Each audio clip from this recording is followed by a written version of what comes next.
Okay, in this video, we're going to be showing you how to attach runners for a drawer configuration onto your verticals using both the plans and the reference sheet. As you can see, I've got two verticals side by side that are laid down horizontal, which is what I recommend when you're dealing with runners.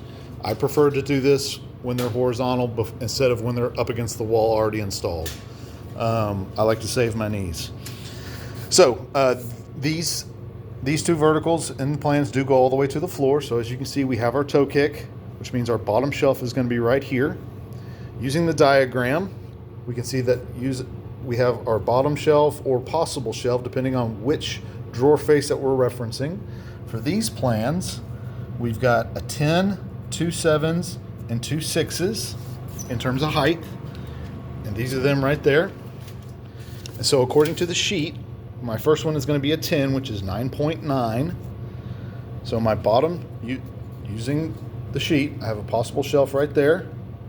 So that's my shelf, skip a hole, runner. Shelf, skip a hole, runner. And do that. And then go back to the sheet. Now I want to count up to my next runner. And I've got 1, 2, 3, 4, 5, 6, 7, 8 holes until my next runner. So here I got 1, 2, 3, 4, 5, 6, 7, 8 holes to my next runner. That's where the possible shelf could be. That's what that tick mark means. This is for a 7. So I'll go back to my sheet for a 7. 7 is right here.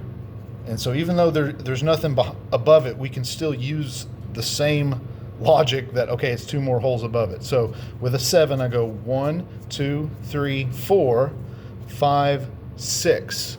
Same thing. 1, 2, 3, 4, 5, 6 is my next runner.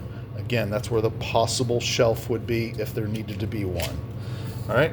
This is now another 7. So we just repeat it. 1, 2, 3, 4, 5, 6 is my next runner. That's where my shelf would be. Ignore that tick mark there. That made it worse. All right, and then this is a 6. And for a 6, we come back to our sheet, reference it. 1, 2, 3 for the shelf, 4, 5 for the next runner. We come up to it. 1, 2, 3, 4, 5, next runner. And now this is where it ends. This is the last drawer, so it's going to be a shelf. Come back to it. Runner, 1, 2, 3. 1, 2, 3. That's where my shelf goes.